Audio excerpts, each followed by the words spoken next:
I'm also a coach around the Fungus. So we'll see what it is next week.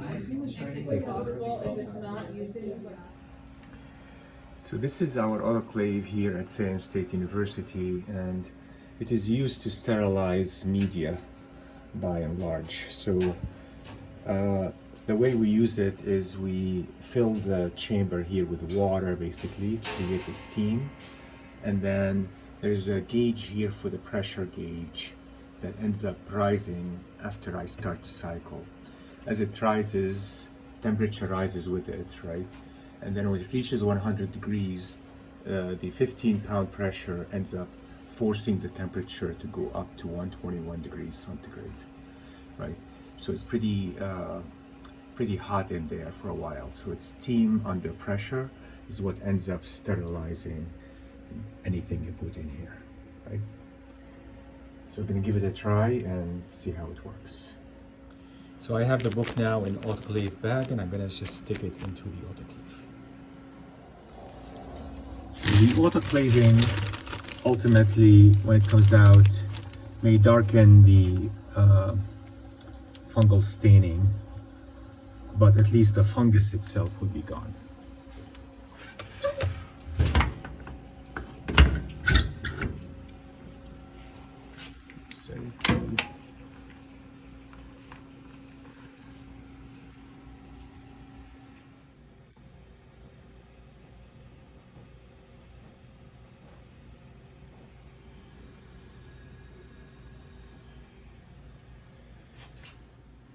Alright, the cycle is done. Let's open the door. You can see the steam. Right? And our book is sterile on the inside now. Just a matter of, yes, I'm handling it with my hands. I'm Superman. No problems. So we'll take it out and examine it in a second. Here's the book after autoclaving. No loss of color at all. And the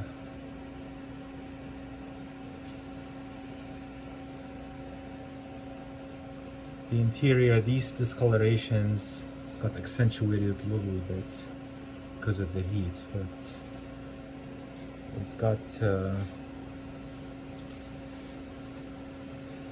sterilized at least, right?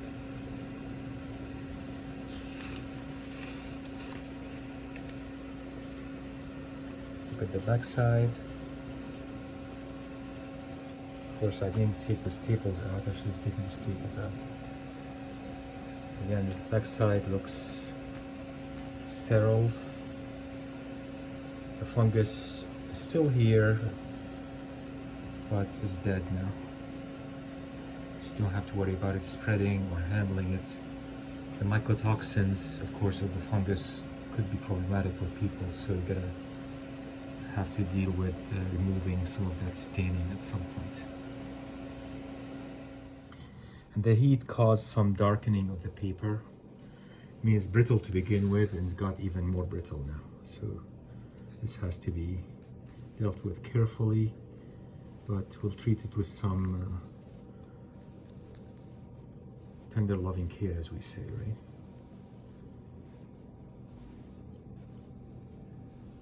Pretty bad now, but you know, what are you gonna do?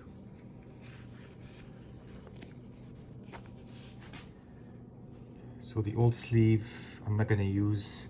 I got a fresh sleeve here, backing board. I'm gonna put the comic book in it and then take it home and finish work on it at home. I'm gonna try actually to save the staples. I'm gonna try to put them in evaporust and see what we get with them, because some of it looks okay, right? So we'll save these.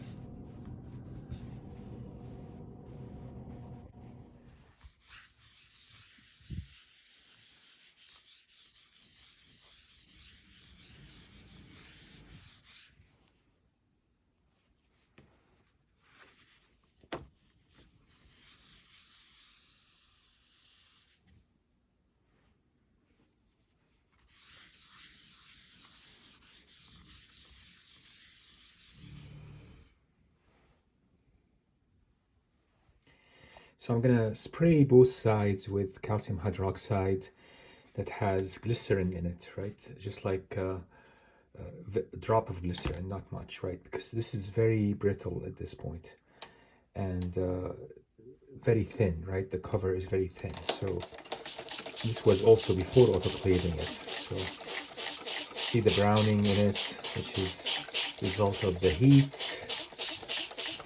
But you know, you had the fungus and now the fungus is dead. So it needs sizing, of course, because I feel like the colors are very sensitive at this point. So once I finish with the deacidification bath, I'm gonna go ahead and do the sizing on this.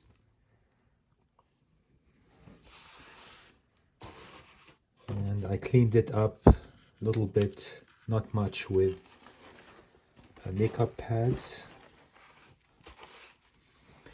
And the reason why I did that is because I wanted to see if I can remove any of the dead fungus with the pads. And I was able actually to remove some of it. Not much, but some of it. This kind of staining wouldn't come out with enzymatic activities of papain.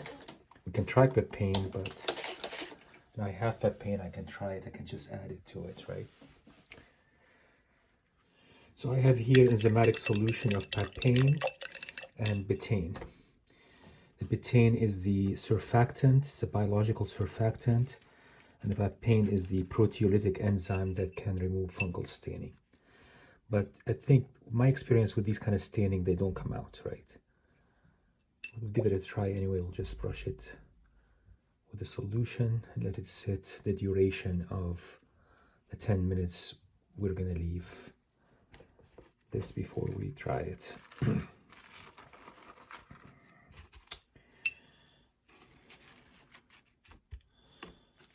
then look how dirty it is, right? Really dirty. It's like coffee. Look at that. Directly on my, so we can flatten it better. Right?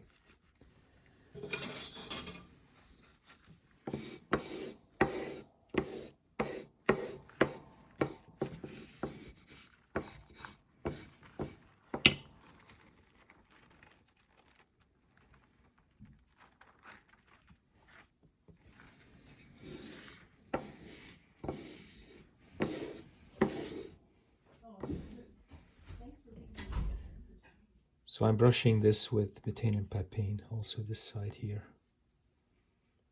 Right.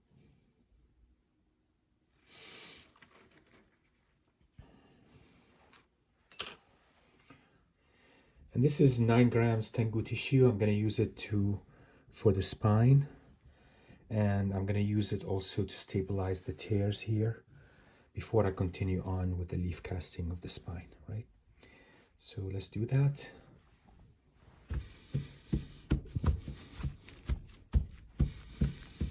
I'm just drying it before I apply the Tengu tissue, right?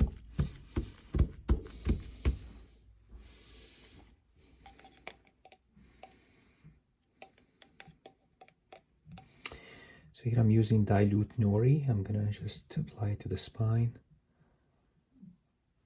And then we'll apply the tissue.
gonna support also this whole side here.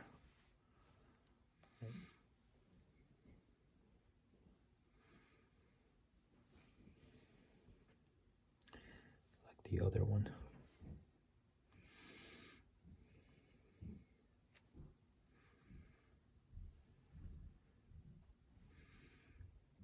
Then here.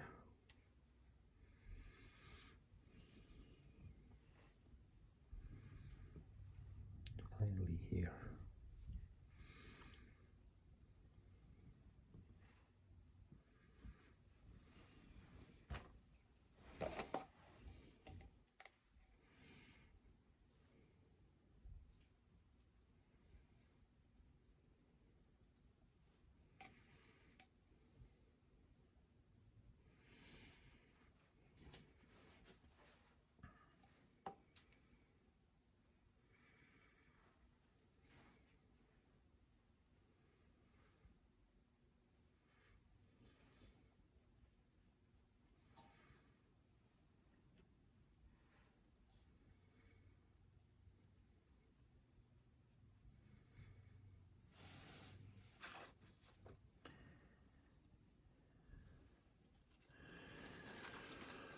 All right, feel better about it now.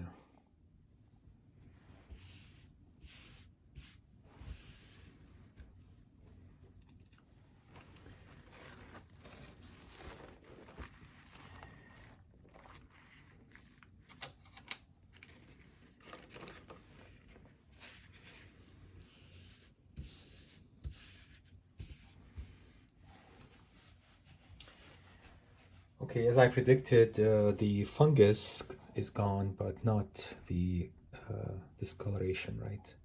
Still there. And that's with the use of the enzymes and all that, right? It doesn't work well here on these kind of things. But it does work on foxing. If you have biological foxing, this assay with the papain and betaine does work, but not so much on the darker colors, right? All right.